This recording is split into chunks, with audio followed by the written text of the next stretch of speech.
is morning breakfast.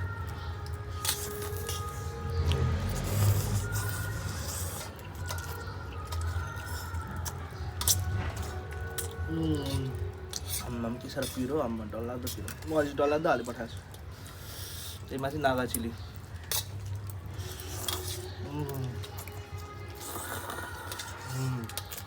तपाईँलाई खम लाग्यो होला हो सो तपाईँलाई खम लाग्यो भने चाहिँ तपाईँले यस्तो प्रकारले बनाउनुहोस् अनि खानुहोस् है सर्दी चाहिँ च्वाट्टै जान्छ हो नाकबाट मुखबाट सबै निस्केर च्वाट्टै हुन्छ सर्दी चाहिँ से बाई बाई टु सर्दी बाई बाई